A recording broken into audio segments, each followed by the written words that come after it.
आम के अचार का तो हर कोई दीवाना होता है और खाने के स्वाद को तो ये डबल ही कर देता है। तो आज हम बनाएंगे एकदम खट्टा तीखा चटपटा बिल्कुल ट्रेडिशनल आम का अचार। अगर आपने एक बार इस तरीके से ये अचार बना लिया तो आप हर बार इसी तरीके से बनाओगे, क्योंकि इसे बनाना है बहुत ही आसान और इसे आप सालों साल स्टोर करके रख सकते हैं। ये बहुत ईजी, बहुत टेस्टी है और आज हम बनाएंगे बिल्कुल अपने दादी नानी के ट्रेडिशनल तरीके से, जो इस तरीके से हम घर पे बनाते हैं।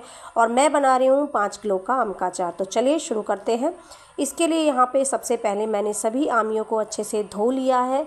ये फ्रेश आमी हैं जो हम पेड़ से तोड़ के लेके आए थे। तो ये लगभग कम से कम 7 किलो के आसपास आमी है। तो इन सभी को मैंने पहले अच्छे से वॉश कर लिया है। आमियों को धोना बहुत ज़रूरी है, इसके बाद ही आप इन्हें कट करिएगा, क्योंकि बाहर इनकी बहुत ज़्यादा गंदगी होती है और साथ में जो आमी के अंदर एक दूध होता है ना, वो इस पर चिपक जाता है। उससे क्या है, हमारा अचार ख़राब भी हो सकता है और कड़वाहट भी हो सकती है। तो ये देखिए इस तरीके से मैंने इन्हें धो लिया है। वॉश करके इन्हें थोड़ी सी मैंने 1 घंटे के लिए धूप लगा दी है। अब इन्हें मैंने अच्छे से कट कर लिया है 4 से 6 पीसीज में। इस तरीके से कट करके एक बड़े बर्तन में इसे ट्रांसफ़र कर लेंगे। मैंने कटिंग का नहीं दिखाया है क्योंकि ये आमियाँ काटने में मुझे थोड़ा बहुत ज़्यादा टाइम लगा था और हमने बाहर पे काटी थी और हस्बैंड की हेल्प भी ली है इसमें। तो अभी क्या है, मैंने इसे बकेट में डाला इस तरीके से और इसमें हमने डाली है हल्दी। तो इसमें कम से कम 1 पाव के आसपास यानी 250 ग्राम के आसपास हमारी हल्दी लगी है। इतना ही हमने इसमें नमक डाला है 250 ग्राम के आसपास। तो ये चीज़ ध्यान रखिएगा, 5 से 6 किलो के अचार के लिए आपको 1 पाव के लगभग हल्दी और नमक डालना है। इसे मैंने नमक हल्दी डाल के पूरी रात छोड़ दिया था। अब देखिए मैंने सुबह मॉर्निंग में इसको चेक किया है और ये देखिए कितना बैठ गया है। पहले कितनी क्वांटिटी थी, हाफ़ हो गई है, धीरे धीरे ये कम हो गया है, क्योंकि पानी जो है नमक और हल्दी से क्या है, ये पानी छोड़ देता है। ये देखिए आपको दिख रहा होगा नीचे इसमें पानी है और इस तरीके से क्या है, इसकी जो कड़वाहट या दूध होता है आमी का, वो अच्छे से निकल जाता है। यही मेन जो टिक होती है कि इससे क्या है, हमारा अचार कभी भी ख़राब नहीं हो सकता। आप इसे कई साल तक स्टोर करके रख सकते हो और आम के अचार की एक खूबी है कि जितना पुराना होता है उतना ज़्यादा टेस्टी लगता है।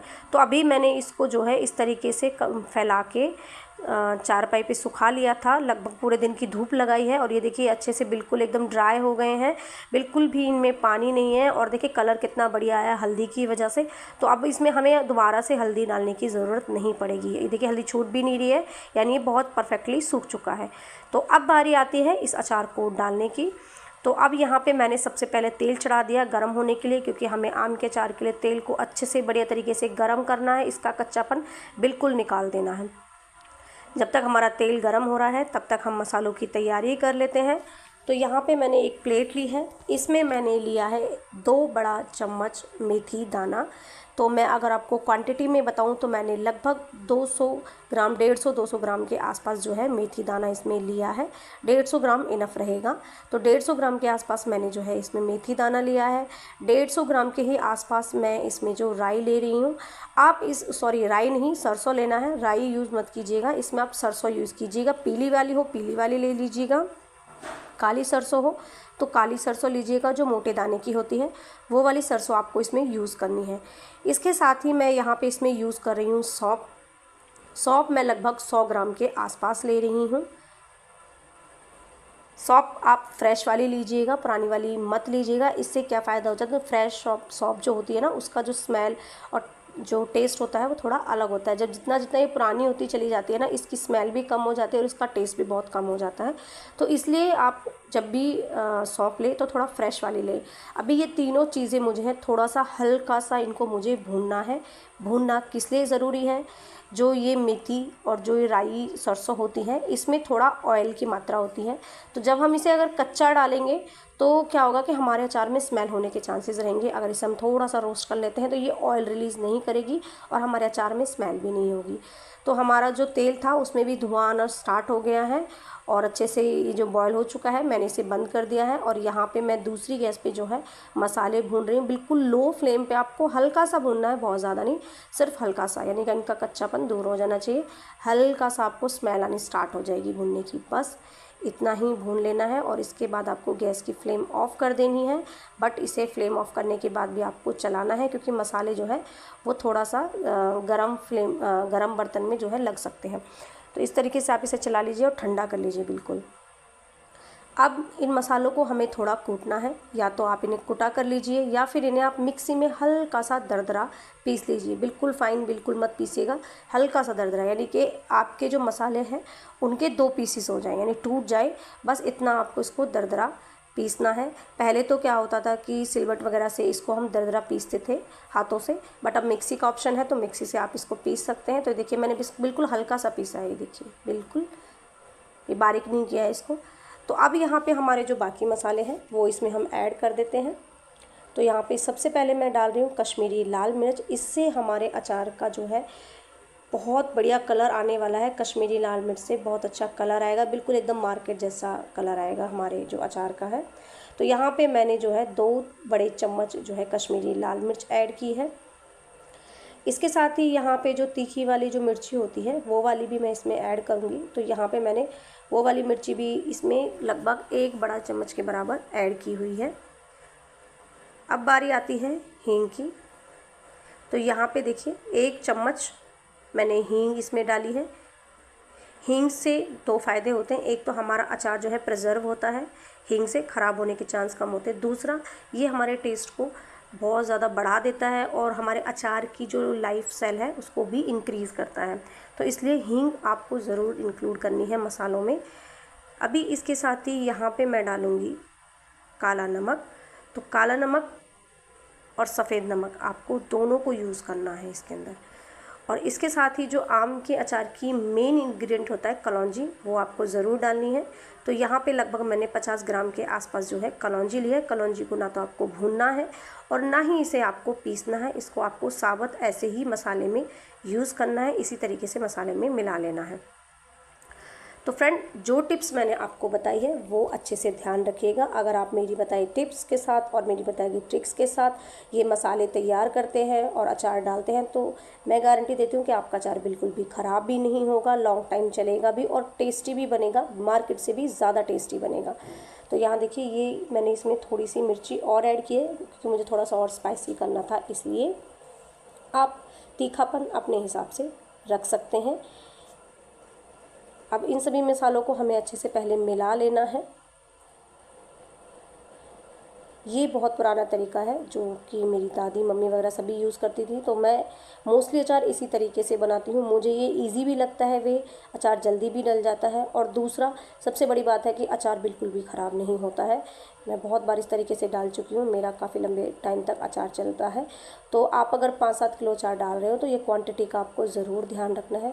और फ्रेंड, अगर आपको थोड़ी सी भी हेल्प मिलती है इस रेसिपी से, अगर आपके लिए थोड़ी सी भी यूज़फुल होती है तो प्लीज़ इसे लाइक ज़रूर कीजिएगा। साथ में अपने फैमिली रिलेटिव के पास भी इनको शेयर ज़रूर कीजिएगा। हो सकता है किसी ना किसी को इसकी ज़रूरत हो और उसके लिए ये हेल्पफुल साबित हो।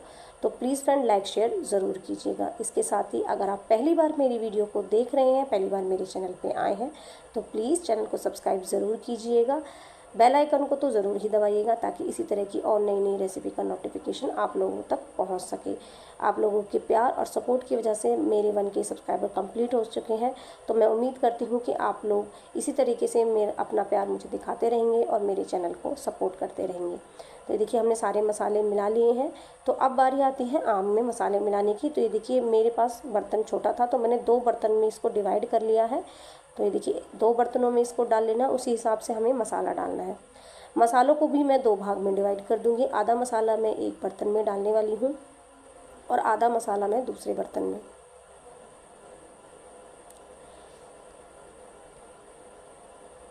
ये देखिए इस तरीके से।